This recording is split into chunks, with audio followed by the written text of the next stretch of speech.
deste legado humanista, passaremos então à comunicação de Renato Epifânio sobre a tradição joaquinita, como prometido. Então, muito boa tarde, uma vez mais. Queria agradecer a organização deste colóquio internacional, muito pertinente, e assim, por todas as razões já expostas. Eu propus-me, e faz todo o sentido que esteja nesta mesa, propus-me falar da visão de António Quadros sobre o que se pode designar como a filosofia portuguesa, ou a filosofia de língua portuguesa, ou se quiserem ainda, a filosofia de língua da cultura portuguesa, e mais especificamente sobre a tradição joaquinita, tradição sobre a qual, como todos sabemos,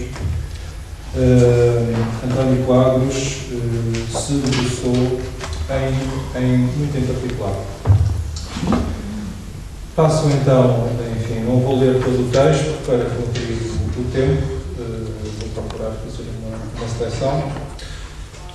Defendeu António Quadros que o pensamento de um filósofo, nascido de uma fusão entre ele mesmo e o meio circundante, da interpretação das suas faculdades sensitivas e espirituais e do ambiente humano mesológico, é eminentemente individual, local e temporal. Daí a sua expressa defesa de uma filosofia portuguesa ou de uma filosofia de língua portuguesa, conforme o resto tem sido já, não apenas hoje, mas enfim, ao longo das últimas décadas, devidamente salientado por diversas hermeneutas. Cito aqui na rodapé o Pinheiro de Gomes, no primeiro número da Nova Águia, onde, a respeito da ideia de pátria, ou mais concretamente da anamnese da ideia de pátria, Pinheiro de Gomes salienta muito justamente o contributo de António Quadros para essa filosofia de língua portuguesa, a qual, sendo expressão da nossa forma de ser, estar, sentir e pensar o mundo, não poderia jamais constituir-se como uma forma de enclausuramento, mas, pelo contrário, de abertura. E essa é uma tese de António Quadros que eu gostaria também aqui de salientar. Diz-nos ele: nunca os teorizadores de uma filosofia portuguesa ou de uma filosofia de língua portuguesa pretenderam afirmar uma sua existência positiva com finalidades de enaltecimento nacionalista ou restritivo, e muito menos criar uma tradição filosófica para satisfação de pruridos autolátricos, castiços ou aristocráticos. Sejamos solidários com o mundo, mas ativa dinamicamente, criadoramente. Esta é a ideia que garante e legitima a teorização de uma filosofia portuguesa.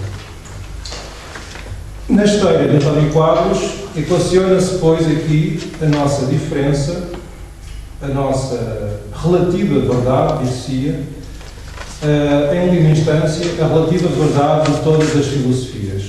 E isto sem se defender necessariamente a relativização da verdade. Devolvemos a palavra a António Quadros. A verdade é só uma? Talvez. Mas cada homem, e mais largamente cada país, está colocado em situação diferente em relação à verdade. Relação da parte para o todo, entenda-se. A verdade é só uma, mas desabrocha a infinita variedade e plasticidade. Reduzir todos os planos da paisagem a uma só, ontem o plano de Florença ou Roma, hoje o plano de Paris, amanhã o plano de qualquer outra cultura igualmente totalitária e exigente, é empobrecer as possibilidades de alargamento de compreensão universal.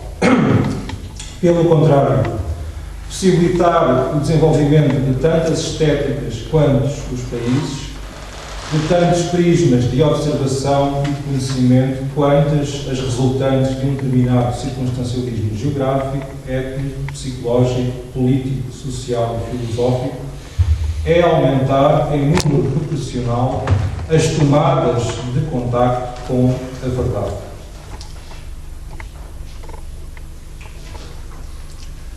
E por isso, acompanhamos ainda António Quadros, quando este defende que, ainda bem que os caminhos e os caminhantes são múltiplos e diferentes. Se o não fossem, como nos diz ainda, teríamos todos um único horizonte, um único modo de ver e de contemplar. Mas seríamos todos como carneiros. Quem sabe, pergunta-se para o abismo. Diz-nos ainda António Quadros, a multiplicação das culturas, a heterogeneidade dos pensadores, pelo contrário, aumenta proporcionalmente as tomadas de contacto com o ser. A existência das filosofias nacionais garante o enriquecimento e a vivacidade das possibilidades de conhecimento dos humanos. Isto, como é óbvio, na premissa de que cada filosofia nacional, ou, como prefiro dizer na história de Jamarinho, de cada filosofia situada, traz, efetivamente, algo de novo, de único. Isto, obviamente, na premissa de cada cultura, de cada comunidade, de que cada ser humano traz, de facto, algo singular. Mas essa é expressamente a premissa de António Quadros. Escreveu ele ainda: pede-se à criatura, humana ou artística, que não se restrinja a repetir, que não aliene a sua singularidade e, mais do que isso, que acrescente à ordem de que herdou a vida, que traga mais verdade, mais justiça, mais beleza, que invente numa palavra.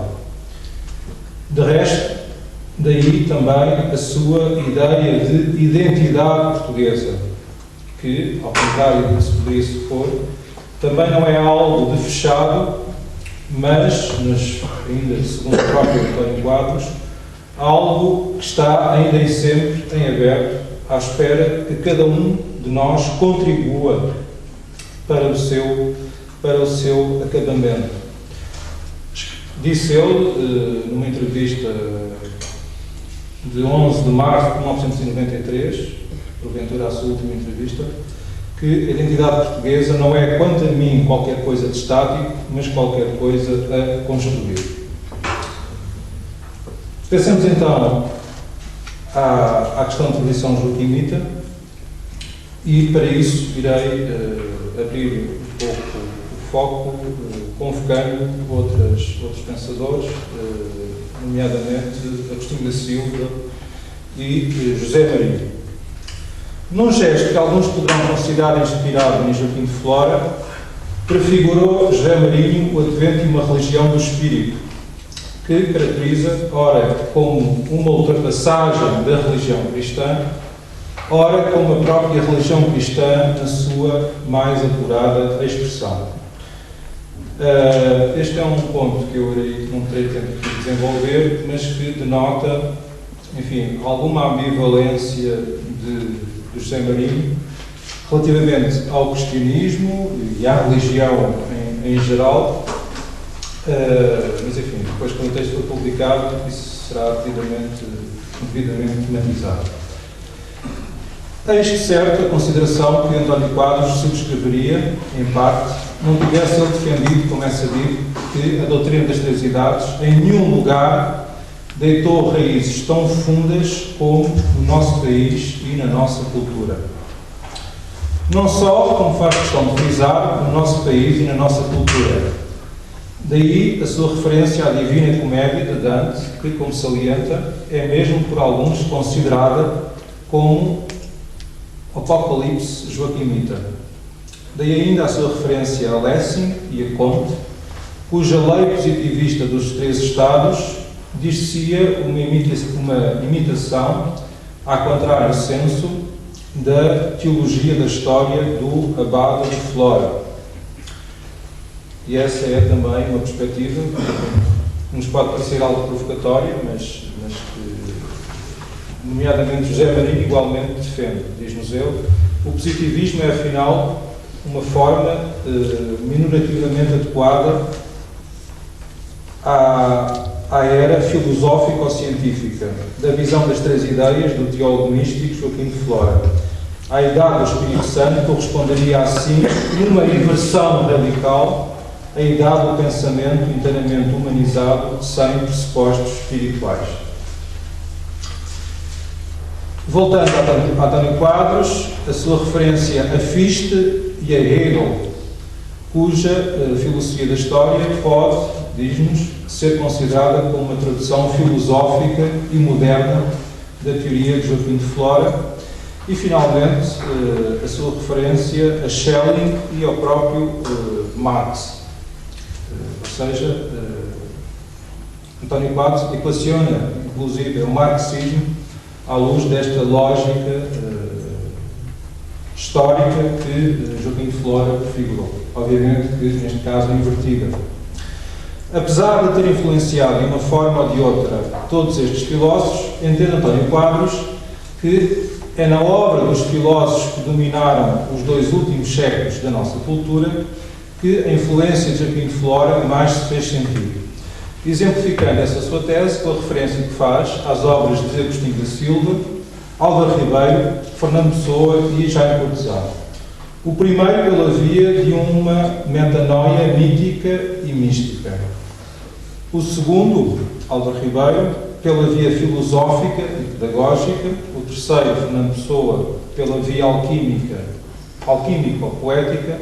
E, finalmente, o quarto, Jaime Cortesão, pela via historiográfica. Não iremos aqui contestar nenhum dos exemplos que nos dá António Quadros. Obviamente que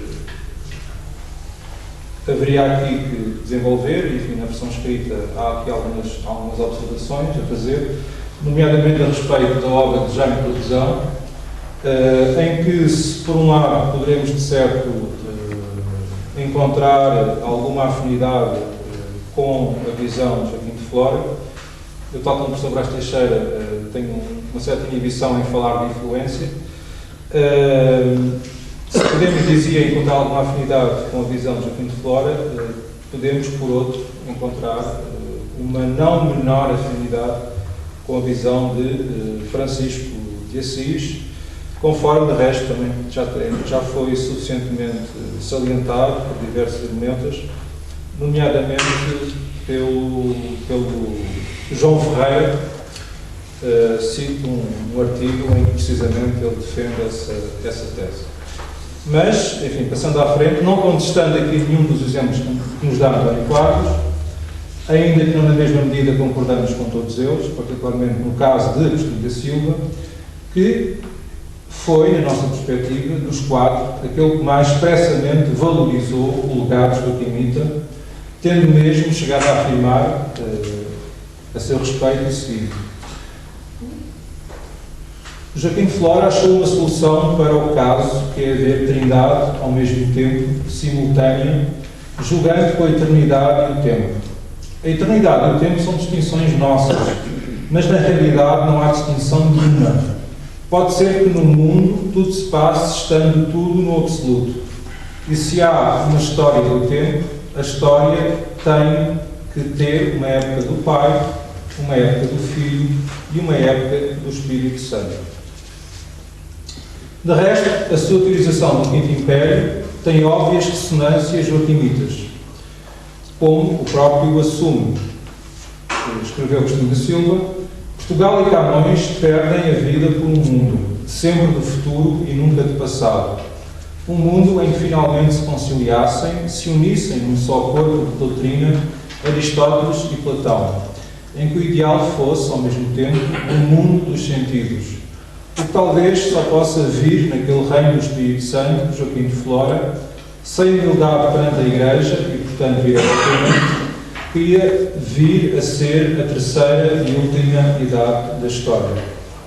Daí, a esse respeito, a sua tese de que o Quinto Império apenas virá se não existir um quinto imperador, mais do que isso, se não existir um império nenhum, dado que, acrescenta, o reino de Deus surgirá pela transformação interior do homem, de cada um de nós, estando nessa medida o paraíso na alma, não na natureza ou na sociedade. A acrescentar algum nome à lista de António Quadros, acrescentaríamos de imediato Raul Leal.